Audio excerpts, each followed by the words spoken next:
Hello friends, welcome to zaagzoogkitchen. இன்னைக்கு நம்ம zaagzoogkitchenல பார்க்க போறது கமகமன்னு மணக்க டேஸ்டியான உடலுக்கு ரொம்ப ஆரோக்கியம் தரக்கூடிய ஆட்டுக்கால் சூப் ரெசிபி தான் பார்க்க போறோம்.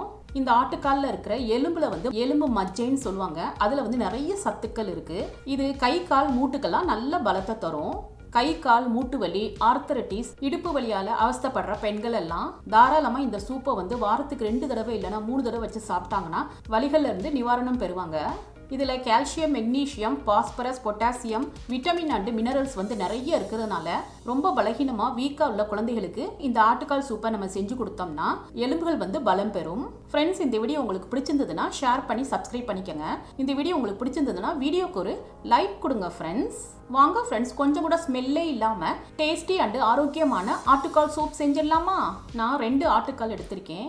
எவ்வளவுதான் கடையில சுத்தம் பண்ணி வாங்கிட்டு வந்தாலும் இதுல பாத்தீங்கன்னா கருப்பா கொஞ்சம் இருக்கு பாருங்க. இந்த கருப்பா இருக்க பகுதியெல்லாம் நம்ம கத்தியால சுரண்டி எடுத்துடணும். இந்த மாதிரி செஞ்சாதான் நம்ம செய்யற ஆட்டுக்கால் சூப்ல கொஞ்சம் கூட ஸ்மெல்லே இல்லாம இருக்கும். இப்போ இந்த ஆட்டுக்காலை நல்லா கிளீன் பண்ணி கழுவி எடுத்துக்கிட்டேன். இப்போ இதுல 1/4 டீஸ்பூன் மஞ்சள் தூள், 1/4 டீஸ்பூன் உப்பு, 2 கப்பு தண்ணி சேர்த்துட்டு இதை நல்லா அலசி எடுத்துக்கணும். இந்த மாதிரி உப்பு மஞ்சத்தூள் சேர்த்துட்டு இந்த தண்ணியால் நம்ம அலசி எடுக்கிறப்போ ஆட்டுக்காலில் இருக்கிற கிருமிலாம் போயிட்டு கவுல் ஸ்மெல் இல்லாமல் இருக்கும். இப்போதைக்கு இதை தனியாக எடுத்து வச்சுக்கலாம்.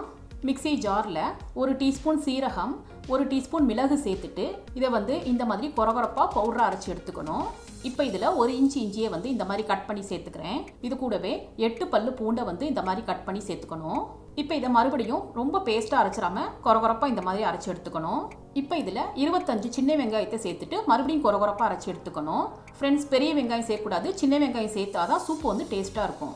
இப்போ இதில் 2 சின்ன சைஸ் பழுத்த தக்காளியை இந்த மாதிரி கட் பண்ணி சேர்த்துக்கிறேன். இப்போ இதில் கொஞ்சம் கூட தண்ணி எதுவும் சேர்க்காம நைஸாக அரைச்சிடாம இந்த மாதிரி கொரகொரப்பாக அரைச்சி எடுத்துக்கணும். இப்போ இதுக்கு அரைச்ச பேஸ்ட்டு தனியாக எடுத்து வச்சிடலாம். இப்போ அடுப்பில் குக்கர் வச்சுட்டு இப்போ இதில் 1/2 டீஸ்பூன் நல்லெண்ணெய் சேர்த்துக்கிறேன். ஃப்ரெண்ட்ஸ், இந்த எண்ணெய் கூட ஆப்ஷனல் தான். இந்த சூப்பை எண்ணெயே இல்லாமல் தாராளமாக செய்யலாம். இப்போ இதில் கழுவி வச்சிருந்த ஆட்டுக்கால்களை சேர்த்துக்கலாம். நம்ம அரைச்ச வெங்காய தக்காளி பேஸ்ட்டை சேர்த்துக்கணும்.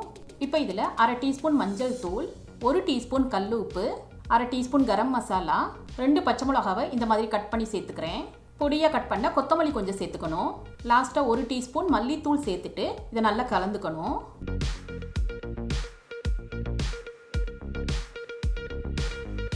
இப்போ இதில் நான் 2 லிட்டர் வரைக்கும் தண்ணி சேர்த்துக்கிறேன். இந்த மாதிரி நிறைய தண்ணி சேர்க்குறப்ப தான் ஆட்டுக்கால் நல்லா வேகும்.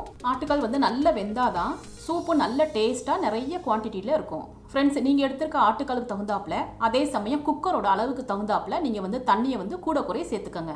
இப்போ குக்கரில் விசிலை போட்டுட்டு அடுப்பை மீடியம் ஃப்ளேமில் வச்சுட்டு ஃபஸ்ட்டு 10 to 15 விசில் வரைக்கும் வச்சு எடுத்துக்கணும். இப்போ 15 விசில் வரைக்கும் வந்துருச்சு. இப்போ அடுப்பை லோ ஃப்ளேம்லேயே வச்சுட்டு ஒரு 20 மினிட்ஸ்க்கு அப்படியே வச்சிடலாம்.